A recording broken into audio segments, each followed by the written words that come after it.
I don't know if I'm streaming now. What's happening? Hey, welcome to. I tell you, I'm gonna get this right. Sooner or later, I'm gonna get this. All right, I'm gonna just roll for another minute. Nah, can't do that. So, hey, welcome back to Transparent Conversations, Elevated Exchanges. This is your boy, CPJR. That's your boy Calvin, or CPJR if you know me, or CPJR 300 if you feel me. Today is April 28th, 2026, and this is Republicans Lie. That's just gonna be it from now on. Just Republicans Lie. So, like I said, this is Transparent Conversations, Elevated Exchanges. I have a YouTube channel called Transparent Conversations, and I have a Substack, same name. Please, if you would, go to those and hit a like or subscribe. I'm really working on getting my subscribers up. I'm seem to be doing pretty good. I mean, it seems that the key to creating a YouTube channel, a podcast, Substack, whatever, become a creator is to post. I definitely saw the numbers crash. I was doing like 2 podcasts a week. Then when I started working, I can only do like 1 podcast a week, and I still was even lazy on doing those. With doing the clips, numbers crashed. So content is king. So actually my everything's doing pretty well now, and I thank you for either subscribing or liking or sharing my pod with other people. Hopefully do something that you like. The main reason I do this is because I think a lot of people are still watching mainstream media, which is basically propaganda media for the I don't know, for the billionaire crowd, because that's who brought it all. They own it all now. The Ellisons own CNN. CNN is changing. CBS is changing. 60 Minutes is going to change. It's all going to tilt more towards the right. Of course, the right is going to tell you that they're not fake news. They're going to report the truth, but we know Fox News is gone.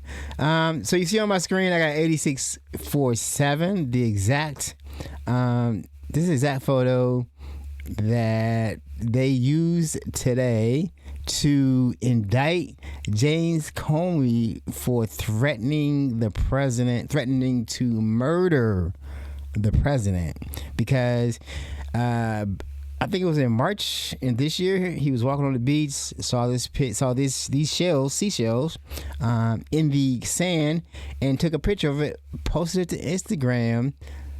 Of course, immediately they blew up. You know what? He said, "You know what? Let me delete this. I apologize. I didn't realize that y'all don't understand what 86 really means." So yeah, no harm, no foul. So here we are, like 10 months later, I think, or a lot of months later. I don't know that number of time. You can look it up. It's not very hard. It's everywhere. But they indicted him. The DOJ, the FBI, say that Kash Patel say he's been investigating this, and they've come to the conclusion that this was a threat of murder. Now, here's the problem with this: it's free speech. It doesn't. You can imply that maybe that means murder, but 86 is a restaurant term. If you worked in a restaurant before, like I have, very busy restaurant, when things are out, he says 86, meaning that you don't have any more. Right? It doesn't mean that somebody took the eggs out in the back and murdered them. It doesn't mean that. It means we out, boss. So, 1 second, I apologize. So yeah, that's what it means. That's crazy, right? That's what we're dealing with the Republicans. The Republicans, because Republicans lie. They know what that means. They know it doesn't mean murder. Todd Blanchard is actually trying. This is him showing that he has complete and total loyalty to Trump, and Trump wants people indicted because he was indicted. So therefore, if the system was able to rig it to a point that he was indicted, then obviously, I don't know. Obviously, then you can indict anyone in this country, which is pretty much true. You can get a search warrant. No, grand jury's not gonna indict anybody. Actually, you could. Pretty much, you could indict a ham sandwich. That's the joke. That's what I'm going to tell you. Like that, I hear that term a lot. You can indict a ham sandwich because I don't watch mainstream media. I watch independent media on YouTube, Substack, and I watch lawyers debate, or not debate, but present what's really going on, right? So I didn't know that it's easy to get an indictment, and getting indicted does not mean you're guilty. It means you convinced a grand jury that, it seems like it was a crime here. Now you go to jail. Now you go to court, sir, and you gotta go to court. Now this is ridiculous. There's hats with this on it. There's T-shirts with this on it. There's stickers with this on it. So obviously it doesn't mean everybody that wears this, presents this 8647. Doesn't mean they want to kill the president. That means we want the president out of office. We want him gone. We don't want to see it anymore or deal with it anymore. Doesn't mean we want the man murdered, and that's their job. So what we're seeing is, it's just the trick of words, and I think that's what gets me the most is that words have meanings, right? And for some reason, in this environment, they don't have meaning anymore. Meanings have changed. 8647. So while I'm researching this today on 8647, this should be a short show. My last episode was 2 hours, and I have no idea how that happened. Light is blue. You know what that means. This is not an elevated show, but all my shows are elevated because I'm elevating on life, right? And this elevates me. This energy is good. So I watched I was looking for information on this. I wanted to get both sides of the story. So I saw that a mainstream media station was posting this, they were presenting this in India, right? So I work with people from India. They are nice people. I enjoy them. They invited me to go to India many times. I've never gone to India. Not that I want to go to India. I have a very weird stomach, and I've eaten Indian food. And I can't eat it. It's too colorful. I don't know what it is. It's just I can't do it. And I work with people that love Indian food. We work IT people, so we working on Saturday on a project or a maintenance day. They would all go to lunch at an Indian restaurant, and I'm like, I just say that I'll have that chicken. Everything else looks like I don't know what is wrong. Chicken and rice, that's what I can eat, and some bread. The bread I can eat that, but that's about it. I might get more adventurous. Cause I didn't like sushi at first either. So anyway, I said all that to say I watched the guy try to define 8647 to his Indian viewers, and he started with the gangsters use 8647. So if he posted that, then it meant he was going to get rid of the president. Like it was a bat signal sent up to let, I guess, Antifa know that it was time to 86 the president. Actually, when I just said that, I think I heard that in the movie before. But that's not what it doesn't. You can't even say what it meant because it was just a picture. He didn't. In fact, at first I thought Comey put that, on the sand, then took a picture of it. That's effort, intention. But that he didn't do that. He was walking on the beach. Oh, That looks funny. Ha ha ha. As we all do. Take a picture of it, post it on Instagram. You know, you get some likes, some clicks, your family sees it. Oh, that's crazy. But he got instantly attacked by MAGA and said, how dare you threaten the president? And here we are. The man's indicted now for attempted murder or threatening to murder the president. It's illegal. Of course it's illegal. Nobody wants to threaten the president or murder the president. So, you know, it is what it is. It'll probably be thrown out as usual because it's free speech. And he didn't say anything. He didn't say I want to murder the president. That's the picture. Doesn't mean anything actually. You have to infer what it means.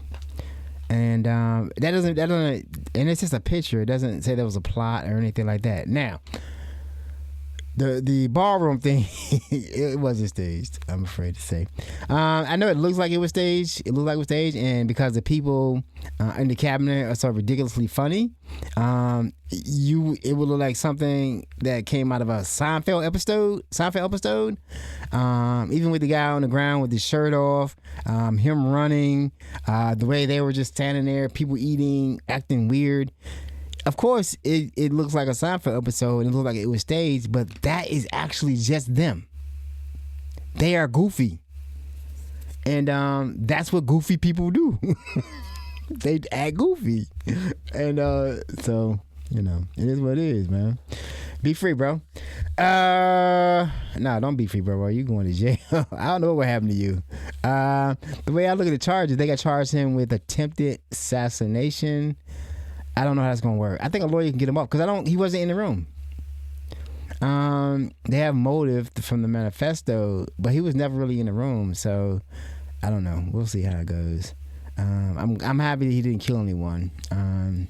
You know, we want to beat this. We really want to beat this with political violence. We want to beat this with at the ballot box, following the Constitution, because that's what's most important, that we keep this fight above board, but we meet them with anything they do. It may look a little unethical, but as long as it's lawful and done correctly, we have to meet every action with an action.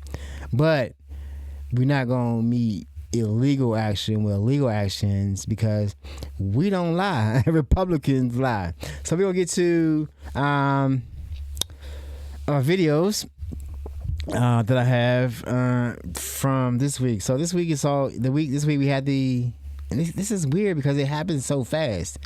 So this week on Saturday we had the attempted murder, right? The assassination attempt. To me, it was all about the security being so lax. I mean, that's what everyone's saying all over the place. The security was terrible, right? People were just able to go there. They had a lady with a dog and her suitcases, and she just walked in and took pictures. She wasn't supposed to be there, but she was white. I don't know. It's weird. It's weird to think about. Like I said before, if you work in this area, live in this area, and I'm in Maryland, that you don't see that if you go in if you work in these secure buildings, in these spaces with security and clearances and all that kind of stuff. You don't just get to go anywhere in buildings. You don't. It just doesn't happen. So whatever's going on with the Secret Service and Trump, I say whatever's going on with Trump's Secret Service under DHS, it's in bad shape. And then in that, I found out for the first time, or I didn't hear it or listen to it, it's been a while ago, there were 11 attempts on the president, Barack Obama's life. 11 assassination attempts. 2 assassination attempts on Kamala Harris's life. So this happens. I understand that it's something that we have to be aware of and cognizant of, but the answer is not a ballroom, and the answer is not for us, the American citizens, to pay for a ballroom, especially when the orange one stated that he got it. He ain't got it, but we already know that it's a grift. All right, first video, construction lies. So like I said, I credit every one of the videos that I'm getting ready to play. I follow these people because they've worked in mainstream media or they've worked in government, and now they're have switched over to independent media. They're either on Instagram, YouTube, or Substack. I think of Substack as the Instagram for adults. You can my algorithms on Substack are all politics. All of it's politics. That's all I see all day, as I want it to be. And then pretty much the same on Instagram, but actually it's a lot of comedy, stuff like that, no matter what other interests. But on YouTube, same thing. So I'm presenting things that you probably haven't seen before if you're not a person who actually watches independent media, right? So I encourage you to turn off the mainstream media, and then just start watching independent media. There's some very big outfits out here right now. So from now on, when I show a video, we'll have the name of the person, the ad name. The ad name, usually if you put that into, what am I putting it into? I ain't talking about that band. I talk about one second. Who that usually if you put it into Google, you'll come up. It'll either Instagram or YouTube. That's how you'll find the person. But then also in the show notes, all of their information will be listed there also. Right? I'm accrediting these people with their work. I'm using it to present a different view, how you can actually still get your news, but not get your news from mainstream media. Mainstream media is gone. It's gone. It is totally corrupt and biased. You're not getting the truth. But let me say this: you're not getting the whole story framed correctly. Right? They could tell you the truth in a way that normalizes this madness, and we don't want to normalize it. You want to get the raw truth, baby. That's what you want to do. So here go the first video. It's about grifting. The New York Times dropped a blockbuster story today about more grifting in the Trump administration. So just yesterday, Donald Trump was on social media taking full credit for funding the repair of the Lafayette Park fountains in D.C. Meanwhile, the government's own documents tell a completely different story. Donald Trump didn't fund their repair, we did. And once again, as we have with so many government contracts under the Trump administration, we vastly overpaid for it. So what is going on here? The Times obtained internal government documents showing that the National Park Service secretly awarded an $11.9 million no-bid contract to repair those two fountains, a contract that was never posted in public spending databases the way federal law required. By the time it was done, the price had climbed to $17.4 million, and the original estimate to repair these fountains, by the way, $3.3 million. Now, the contract went to Clark Construction, the same Maryland company Trump chose to build his White House ballroom. Trump, by the way, has publicly claimed that Clark offered to build the ballroom for free. But the White House won't confirm it, and the Times actually has a source saying that Clark is being paid. But here's what we do know. The same company building that ballroom just got a secret,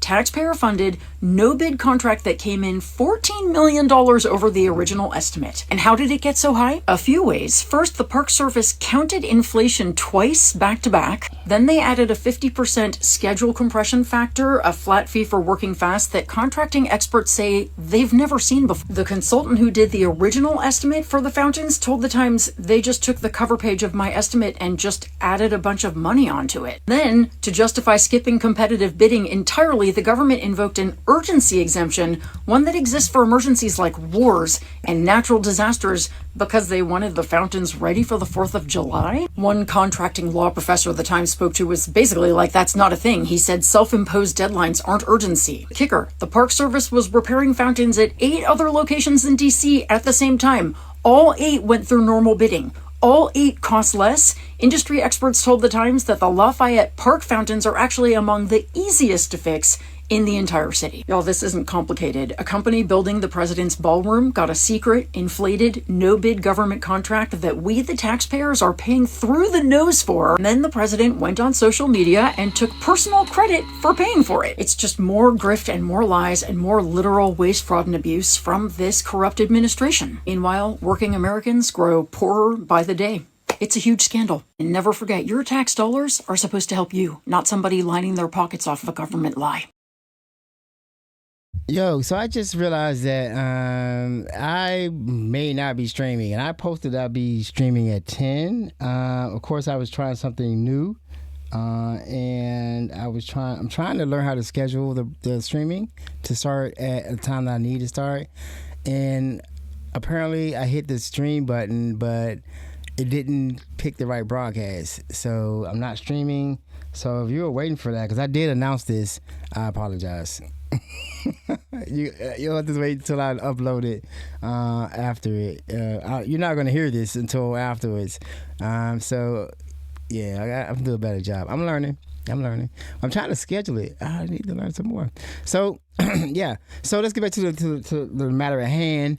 The fountains. So everything costs more, right? With these people, they basically find a way to do no bid contracts. It's the same thing that happened during the Dick Cheney, the Iraq War. Halliburton got no bid contracts, and it was Dick Cheney's company. It was his company. He was on the board of directors, but then he wasn't on the board of directors. But Halliburton got the contract. So Republicans will find a way to get to the money. They are the hustlers. Like, we had hustlers in our streets that sold crack. They steal government money. And then look at you like you're crazy.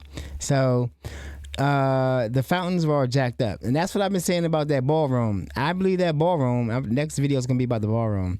That ballroom, they started with 300 million, 400 million with their money, with his money, corporate money that he said he has. Now he don't have it. Now they want taxpayer money because they need it right now.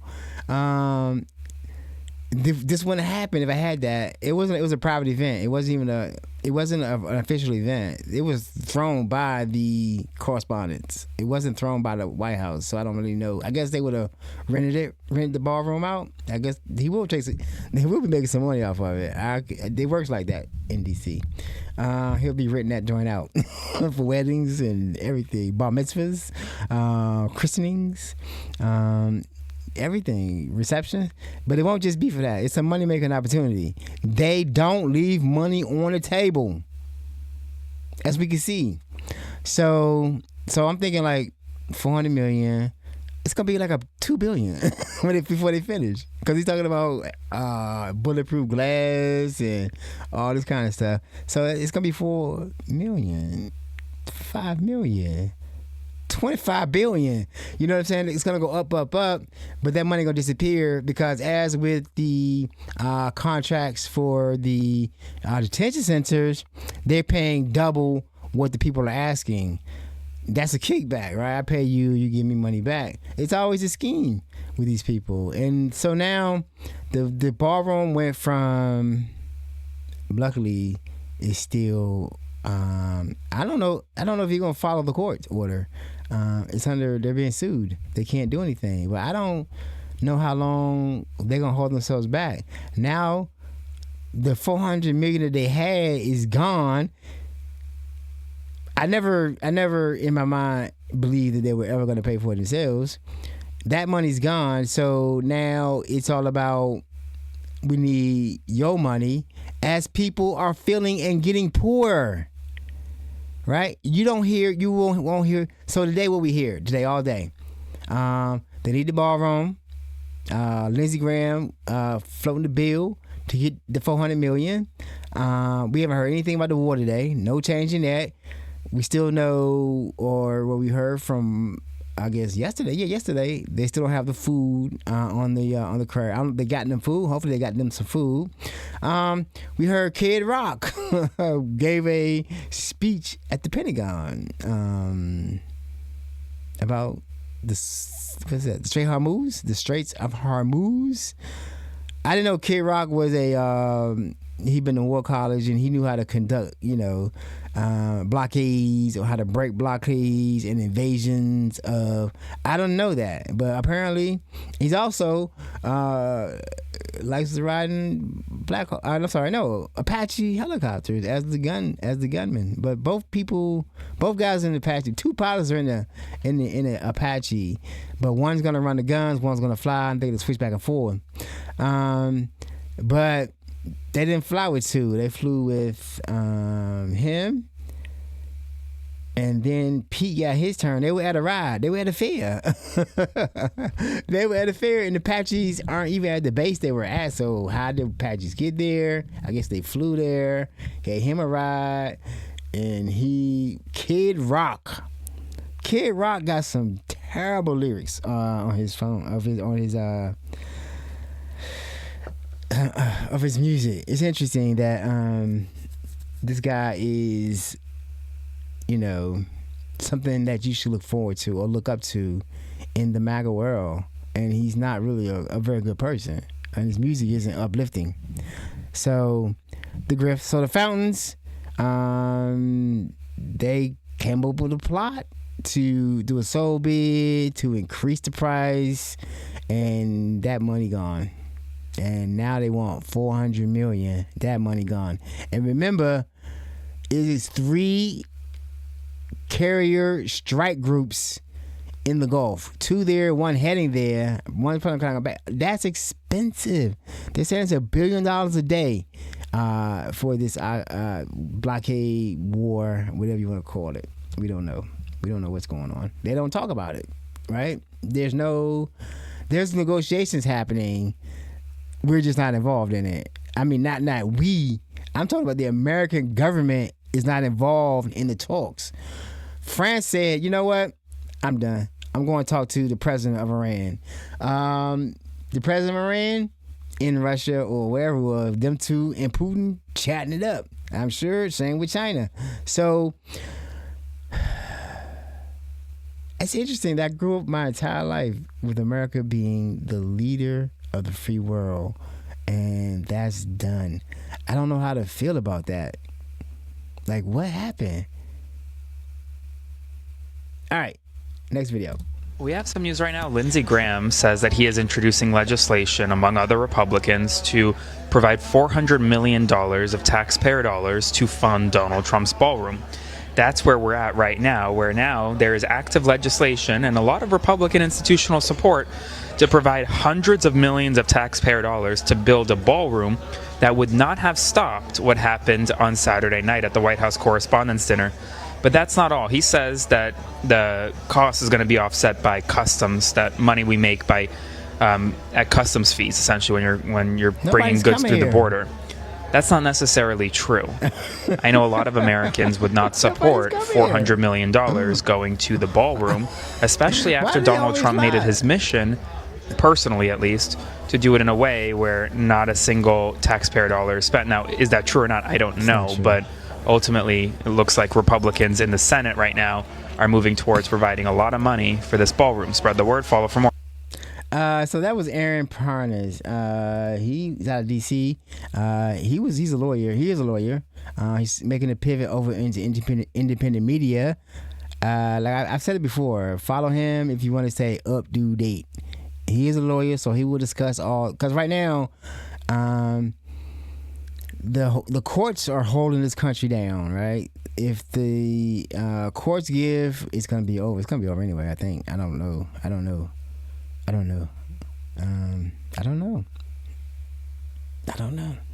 So yeah, so it's all about lawsuits right now, and it really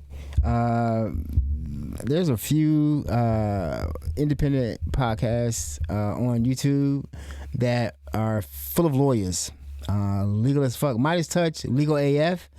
That's where you will get lawyers talking about these cases every day, multiple times a day. Every time something changes, they're up and they're talking about it, and they're telling you what it means, good or bad. but they're losing pretty much all the court cases. Yeah. So yeah, Aaron Prime, follow him, man. He's on Substack. Most of his stuff's on Substack. You can support him through Substack. He just had a baby. He's a good dude. So let's go on to the next grift, lie, however we call it. Yeah, so anyway, so Lindsey Graham, who was really pushing for this war, all that money going, this is like, get to a point where you're like, we don't got it. But we always got it. We don't always have it. People are losing their health care. There's a report that almost 400, 700 hospitals on the verge of closing. They won't talk about it on Fox News, and they won't talk about it out of the administration. It's just going to happen. All right, so let's go on. The next, we're going to go on to... I was telling you that I encourage you to stop watching mainstream media for news and switch over. I'm gonna tell you the honest to God truth, right? Here's the thing: if you are lazy and don't really care, continue on. Be you. Be that low information voter that you've been, and hopefully you'll show up at the elections. A lot of y'all didn't show up. A lot of y'all didn't show up because of the whole genocide thing. I understand that. I'm kind of falling that way. I will vote, but I will only vote for candidates that aren't owned by AIPAC. I'm going to speak to Glenn Ivey. $7 million, bro. It's too much money. What's going on? You got to speak on it. You have to speak on it. What did you do with $7 million from a foreign government? What did you do? Why did you take that much money from a foreign government? Who do you represent? Us? Because we didn't give you $7 million. I know for a fact we did not. All right, let's go. All right, so this is about the next video is going to be about the change in media. It's already happening to CNN. Right after the shooting, or the attempted assassination attempt, or just whatever. The guy who came in the room shooting a gun in the air. Let me ask you this question. If you play Call of Duty, right, you pick your guns out. You pick your guns out for Call of Duty. You have 10 different setups, right? And 10 different guns you can use, right? I have a shotgun on one of my setups, right? The shotgun you only use, and it's not like a pump action. The shotgun I have like an automatic joint. They have the automatic shotguns with the drums, the cartridge drums, so you can fill it up with like, I don't know, a lot of shotgun shells. You can just keep pulling. You had the cock it. He had the count. You had the cock. He had a pistol, a 38. He had a 38 pistol and knives, right? You're going into an area where there are multiple people with at least semi-automatic pistols, 9mm probably 45. Who knows? But they're large caliber bullets, and they're trained how to use them. I don't think you're trained. He wasn't trained how to use his, not unless he was in the military. I don't see any military in his background. So, obviously, he chose a shotgun, a pistol, and knives to run into the hotel and try to make it to the president. It's just weird. It's like, this is a Seinfeld episode. You would pick an assault rifle because they have assault rifles in there. You saw how fast they came out with your assault. Well, they didn't really come out fast, but they were there. So you got long guns. He was never going to make it. He was never going to make it. With that plan to just rush in there, he had to run through the tank. There was not, because the shotgun is not gonna make it to the dais or the stage or whatever that was. So that's weird. It's another weird thing about it. The weapon selection. If he would have came with at least a switch, not millimeter with a switch, he might have did more damage. But I don't know what bro was thinking. He just snapped. It's weird. It's just weird. Again, it's weird. All right, so Griff, media. The Ellisons own 2 major media outlets. They own TikTok.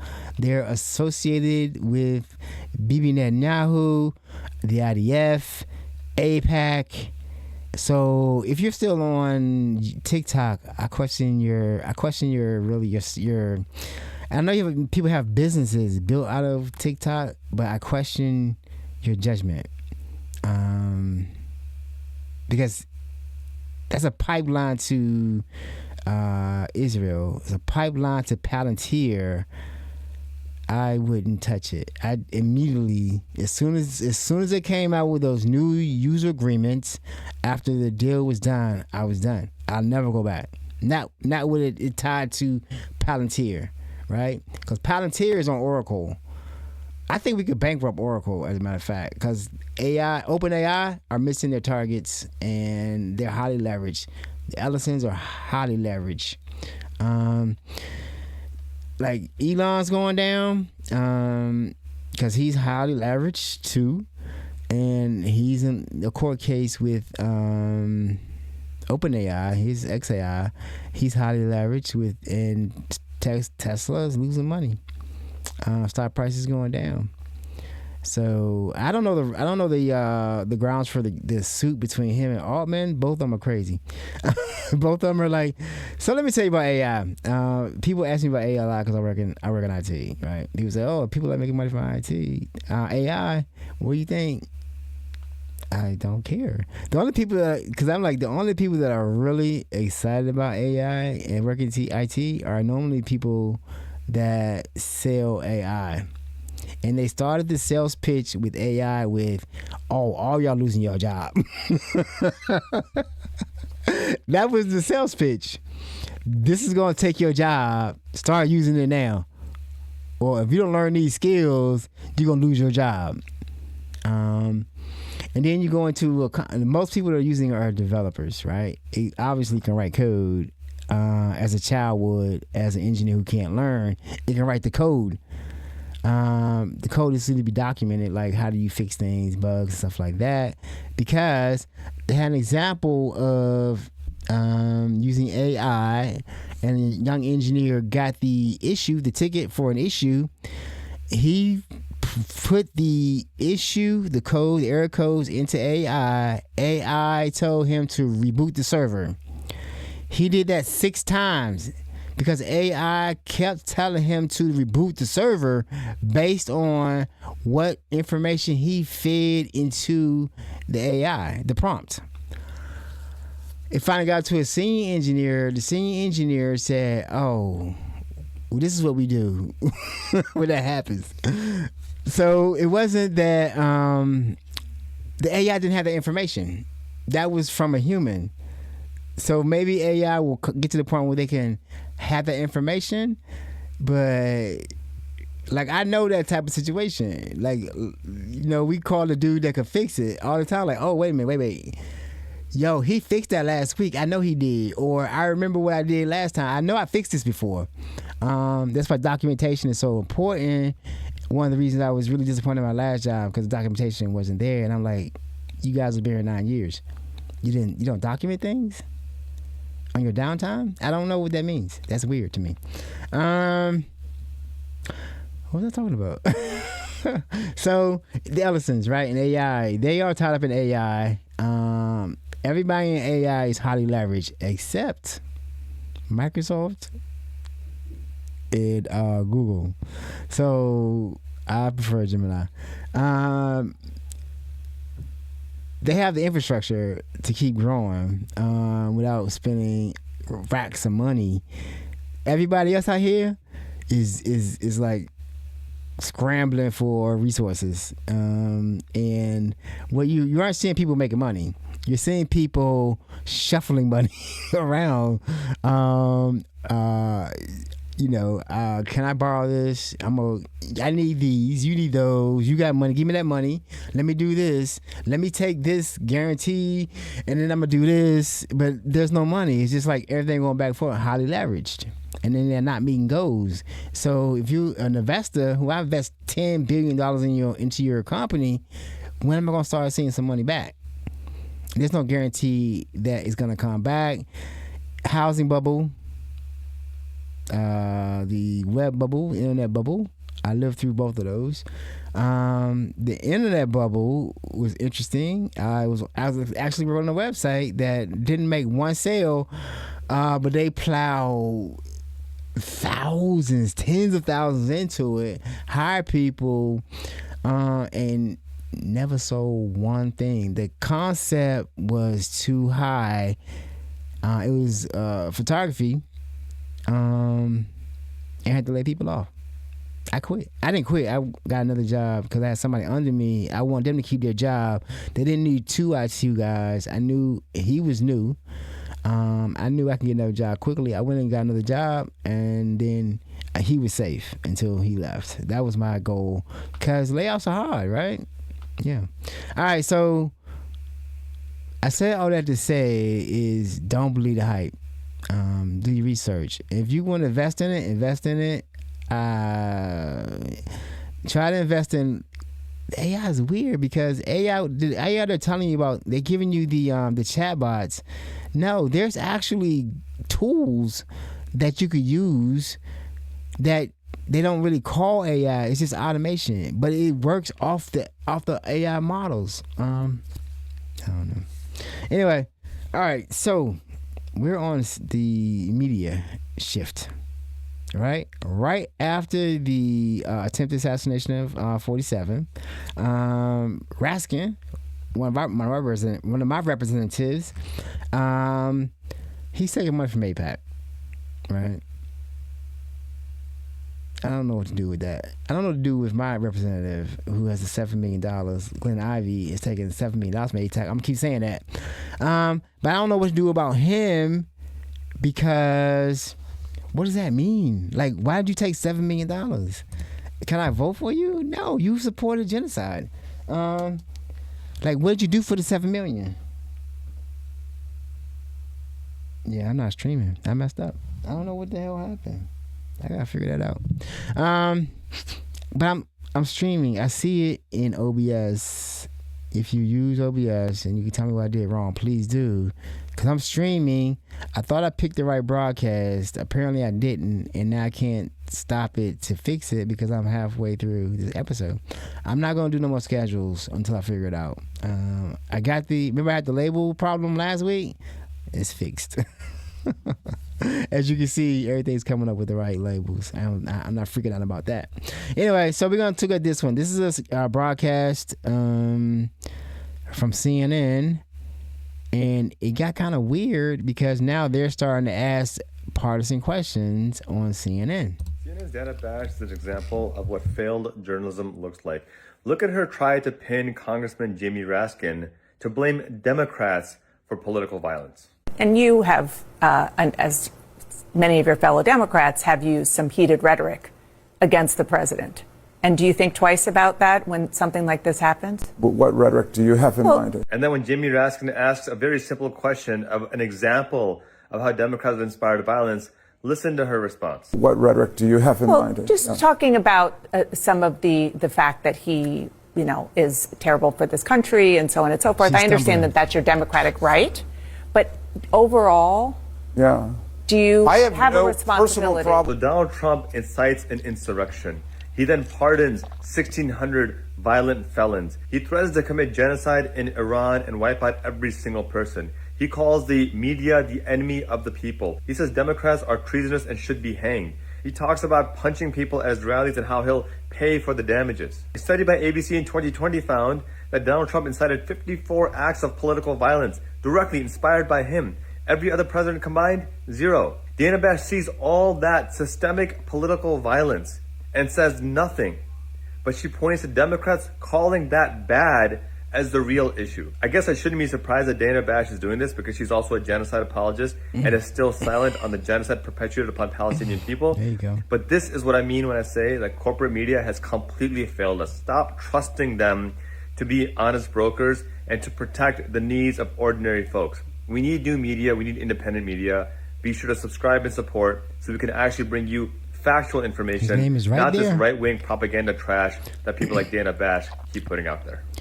So yeah, that Dan the Bash thing was weird though, because I guess she was signaling to her new bosses that she's ready to play ball. I guess she's a Republican because she said you Democrats. I mean, like, what kind of question is that?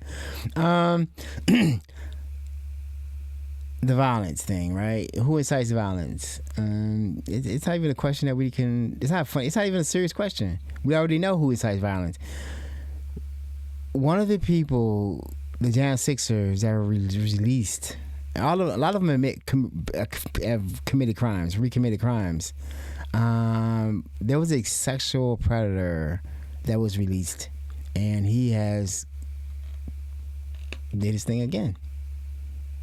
That he wouldn't have been able to do his thing again, sexually assault a child, if he wasn't released. So when I think about people that still support Trump, his support is very low. That could shift. It's very low. This is what you're supporting. So I don't understand how the Republicans are gonna one day call themselves the party of family values, the party of law and order, when we've had this streak of crime and murder and sexual assault coming directly out of that White House. How does that work? All right, let's move on. My last podcast was 2 hours. I don't understand. I can't do that. Anyway, so we got a war lie. Yeah, it's a war lie. So the war. I need my notes. Hold on 1 second. The war that's going on right now in Israel. Here's a clip from Perfect Union, and they're talking about the money. The money. She's going to be talking about exactly what's being presented in mainstream media about the war. They're cheering it on because the cheering is coming from the defense industry, because they're looking at a major payday, because all these weapons that are being used for absolutely nothing will cost us money to be replenished. And they're looking at a windfall. So yes, it is the military-industrial complex on steroids. If you've turned on the news in the last few weeks, you've probably noticed a trend. This is a regime that needs to go. We want this regime gone. Take Iran off the map. There has to be some force on the ground. The United States and Israel must be prepared to fight for an extended period of time. Everywhere you look, whether it's ABC, CNN, Fox News, or even The Late Show with Stephen Colbert. The case, I don't think, has been made to the American people, as I think it can be made. Foreign policy experts are all insisting on one thing. The war in Iran is mostly good, and it must go on. This is all a bit jarring, considering that only 27% of Americans agree with the war, and yet you almost never hear a dissenting voice. And that's as true on ABC as it is on Fox News. Who are these experts, and why are they so different from the rest of us? Well, it's no accident that the majority of the experts you're hearing from work at think tanks, a kind of nonprofit that may sound independent, but which often sustains itself by taking money from large corporations like weapons manufacturers. And not just a little money. Weapons manufacturers are funneling millions into think tanks, and coincidentally, the experts that work there tend to push pro-war narratives in the media. Take the Hudson Institute. Since 2019, they've taken over $4 million from military contractors that make hand-over-fist cash anytime a bomb is dropped. One of the Institute's largest donors, Northrop Grumman, is raking in the cash, as their $2 billion B-2 bombers are being used right now to bomb Iran. And RTX is another huge donor to Hudson. They produce Tomahawk missiles, the same ones the US just dropped on an Iranian elementary school that killed 168 mostly school-aged children. The Atlantic Council is another think tank you're likely seeing everywhere right now. They also happen to take more weapons money than basically anyone else in Washington. And last year they put out this interesting report calling for the United States to purchase more THAAD and SM-3 missiles to fight Iran. And guess what we're doing this year? We're using those same missiles right now to bomb Iran. Oh, and surprise, surprise, the companies that produce those weapons, RTX and Lockheed Martin, have gifted the Atlantic Council over $1 million since 2019. And these are just two of the think tanks that deign publicly share their funding. Approximately 40% of America's think tanks are dark money organizations, meaning they don't disclose their donors at all. The Foundation for Defense of Democracies is one of these dark money think tanks, and they've been calling for regime change in Iran for years, and we can only guess as to why. Oh, and the best part is their experts appear before Congress more than almost any other think tank in Washington, and we have no idea where their funding comes from. I think what's so astonishing to me is how many of these same groups pushed for the war in Iraq. But then, when public opinion changed, they all suddenly pretended like they never did. The Foundation for Defense of Democracies went so far as to delete their support for the Iraq War from their website. But don't worry, I'm sure this time it will be totally different. Yep, totally different. That's Perfect If Union. you've turned on the news in the last few They weeks, do a lot of good videos, so you should check that out, definitely. So that lets you know what you're seeing. Anybody, you see anything that's pro-war, anti-Iran on the news is pretty much from the defense industry trying to encourage the military to use much ammunition, weapons as possible, because you're going to have to pay for new ones. And this war is not needed. Regime change. Regime change in Iran. We would change regimes in Iran like once, and the Shah, and then they overthrew him. So we don't have a really good track record with changing regimes in the Middle East. Iraq. That's all I gotta say. So let's go on. I think that's it for now. That's it for now. That's all the hard stuff. I didn't make it too heavy on myself and on this. So there's also some comedy that you should look at. That you should be able, you still should be able to have a laugh every now and then. Especially if the thing about not watching mainstream media is that I spend my whole day watching YouTube. I mean, even out the house, in the house, I would have it running. I'm listening to what's going on because I can't stop listening, because when they launch the nuclear missile, I want to know where to go get killed, because I don't want to stay alive through that. But who wants to survive a nuclear holocaust? That seems very weird to me. You live underground for 100 years, but you can't go to the store. You can't go see your friends. You can't go get a good meal. You're eating rations. So, yeah, I want to know where to go to get this done. I think I'm just getting old too. So I'm gonna play comedians. I got 2 comedian clips to play. Of course, it is about the events. So,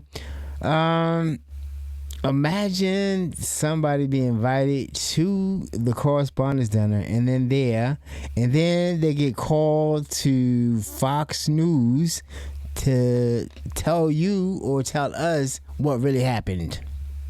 God, I was the guest of John Fetterman, and since neither one of us own any dress clothes, it worked out. We fit right in. I was on my 4th or 5th emotional support beer when the shots rang out, and at first I didn't think anything of it. I just thought they were trying to wake up the president, but that wasn't the case. The shots that went off, and Melania, she said, "Oh, sacre bleu," or whatever she said in Russian, and then Trump, he stood up like the alpha dog he is. He said, "Get behind me, baby." And he took that dinner plate and he threw the food up in the air, and he started blocking all the shots. Boom, pow, ting, pow. And he sent all the bullets out over to Kash Patel, and Kash Patel just stopped the bullets. He just gave them eyes, and them bullets stopped right there and fell on the ground like he was Magneto, and he wrote "no ballrooms" on all the bullet casings. And then somebody said, "Shots fired," And then Pete Hegseth, he was like, we're doing shots. See, that's funny as hell. Like from Charlie Kirk, they started writing on bullets. He wrote on the bullet, no ballroom. Dude didn't care about ballrooms at all. He was worried about the Epstein files and getting justice for those young women that were essayed or sexual assault was committed to the young girls, and some possibly murdered. Then J.D. Vance, he took off running. He said, now's my chance. I can't wait to be king. So in one swift motion, Trump, he blocked the bullet. You're in there, right? Ting, with that plate. And then he held the plate like that, and the food just fell back down on his plate. He caught it. He caught the Big Mac and the fries and the filet of fish in that order. Then he hugged Melania, and of course she flinched. And then he said, I took care of it, baby. Now eat your McDLT. And I watched the whole thing unfold, sitting right next to John Fetterman, and you could tell the big fella, he was getting frustrated. He went to stand up at one point, and he said, Fetterman, smash! And I said, no, POTUS has got it. Calm down, buddy. And I pulled out some animal crackers, and I fed him till he calmed down. I was terrified. I was scared. I was so scared I almost remembered the Epstein files. And Iran and gas prices and tariffs and Trump saying he was Jesus, but I'm not in the business of thinking for myself, and I'm happy to say the streak continues. There's a silver lining to all this, because we do get 6 more weeks of Charlie Kirk's wife pyro grieving in public, so that's good. But to all you conspiracy nut jobs out there saying that this is fake, it was staged, you're crazy. They tried to get MAGA Van Winkle 4 times already, which is why we need a ballroom. And sure, yeah, we could turn every school into a ballroom and make it safe, but that would be doing something, which is a far cry from doing nothing, which is our policy in this country. So this was real. This was not fake. This is as real as Brian Nome's titties. President Kankles is not the boy who cried assassination. He's the alpha that cried ballroom. Ballroom. So now, whether it was fake or not, staged or not, they will never give an opportunity to grift. Okay, let's also talk about this one too. That was funny. That I just found him today. So yeah, that was funny. So let's look at the grift. It's all about the grift, right? But it's also all about the election. And who knew that the State Department was working on getting the president's picture put into your passports? So if you need a passport right now, I don't know when it's coming. It's coming up soon.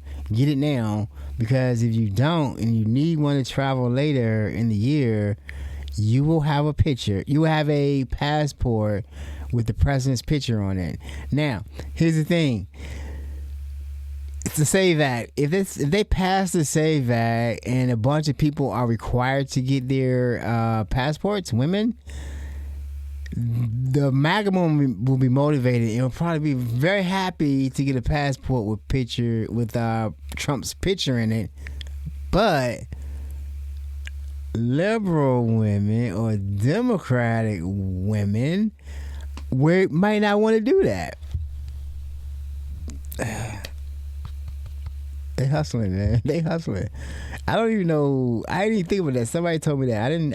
I didn't think about that though. Like, why would you do that? And why would a sitting president even want that? This man is ridiculous. He's a narcissist. I don't know about the dementia anymore, but I do believe the narcissism. And I do believe the congestive heart failure, because he got the big ankles. And I believe dementia too. I think I may be having to touch of dementia too. Because I can't sleep either. We'll see. Hopefully that won't happen. All right, one more. Oh, Dad, you know what? I apologize. I'll talk about it in a minute. Wait a minute. Oh, Satan, it was staged for sure. A light-skinned black guy trying to take out the president, that's not their thing. Their thing is winning a Super Smash Brothers tournament at a community college. Their thing is being the only employee at Trader Joe's who knows how to freestyle rap, and they do it every day on their lunch break. But this, I don't buy it. Half that room was still eating. after shit hit the fan. That's how the food could not have been that good. It's an all-white administration. It's not the Obamas. They're eating potato salad with raisins and Skittles in it. They're eating unseasoned chicken. RFK was biting into a dead raccoon he found out back by the dumpster. It does not. Oh, let's just pretend it was real. Let's just pretend for 1 second that it was real. They look like a bunch of pussies. A farmer's market in Portland full of liberals would have handled that better. Are you kidding me? It's so tacky to stage something like this because you're losing a war. We would never have done that. Yeah, we faked 9/11 so we could start a war. Do not act surprised, Satan. That was your idea. We all got lunch at that Margaritaville in Jacksonville, and you told us to do that. Remember. If you remember Cheney was quite deadly. He shot, he had a hunting accident. He shot his friend. His friend said, I apologize for getting away your bullets. That's how much power Dick Cheney had. Did you shot somebody? If the person you shot apologized to you. It was buckshot, so he was okay. They were hunting quail. That's a rich man's thing. I guess the bro did something wrong, and I'm gonna get some payback. And some payback, and he got that was a scary man, a scary time. Yeah, that was a scary man. So that comedian is pretty funny in enactments, because Dick Cheney's in hell. He's talking to Satan. He's watching what's going on, and like, damn. They rolling. We had a war, but wow, they are really rolling now. You know what? And Joe Rogan had a joke too when he used to be good and relevant. He had a joke about Bush after Bush got elected, and the guys in the back said, "We got him." He actually elected him. Oh yeah. I think we can go dumber. And that's exactly what the political party's been doing ever since. They've been going dumber because it doesn't matter who's in the White House. For them, it is, are you going to play ball? And we know that Trump plays ball. All right, that's the hard news part of the show. So we're going to end it out. I'm going to end it out with, which I want to hear. It's some go-go. How about some spoken word this week? I'm going to switch it up a little bit. I'm going to hear some spoken word because I like that spoken word. And I want to meet new artists. And also, I think I'm being motivated to try some spoken word. What do you think? I actually did try it. Now, to write spoken word, you have to really tap into your actual innards, like real emotions, and it's gonna be a process. So listen to this one. These are pretty good. This is someone new. I don't know her. Her name's gonna come up on the screen when it starts. But her style, the way she starts, is very interesting because it's like having a conversation, and then she goes into the poem. I really like it, and then the subject matter is gonna touch you. So I just wanted to give like a word of advice to any poets in here who's on your journey. Just make sure that when the poem dies, make sure you don't die too.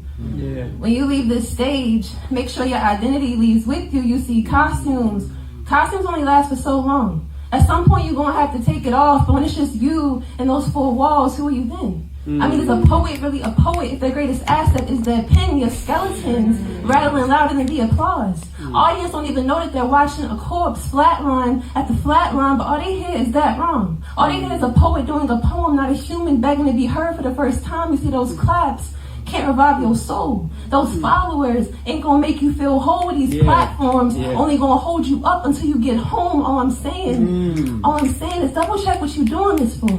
Niggas will say they sold just so they can say they known. So far gone, facial recognition probably won't even recognize them on their phone. Do anything for clout, no regard for what they say out their mouth, as long as it helps to increase their follower count. But I mean, what's fame without foundation? How long do you think you're going to last standing on top of shaky tables? The same people that you hit applaud sometimes will be the first to nail you to your cross. So be careful what you're doing this for, because 10 times out of 10, it's never worth the cost. Let me be the first to tell you that validation be a gateway drug to depression. This ain't a lecture, but a testament. I too thought it could be my medicine, so I started having withdrawals, and I started questioning whether I should take an express trip to heaven. Let this be your outlet, not your source. This ain't your identity. This your purpose, your gift, or your hobby, or probably something you have no business trying. But either way, understand the difference. When you leave this stage, make sure you have more than one reason left for living. Thank you. Wow. I'm scared to start writing spoken word. I actually was scared to write it yet. I really am. I'm not afraid to write it, but I probably need to take a crack at it. But yeah, she was good.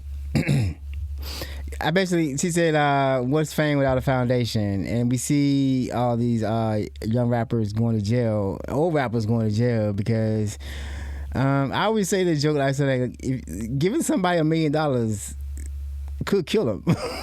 It definitely would kill me. So foundation is important, and getting back in touch with your roots is always important. And know why you're doing something. Yeah, that was good. I like it. And last one. Oh, let me go back. I need to talk about the first band. That first band was Northeast Groovers. That was a throwback. I'm gonna have that next time Thursday when I'm on as the video go video of the week, and I'm gonna play the video, and you'll see like real go up in Northeast, outside, surrounded by the neighborhood. It's a good video. They were jamming. All right. One more spoken word video, and we out. And how long am I?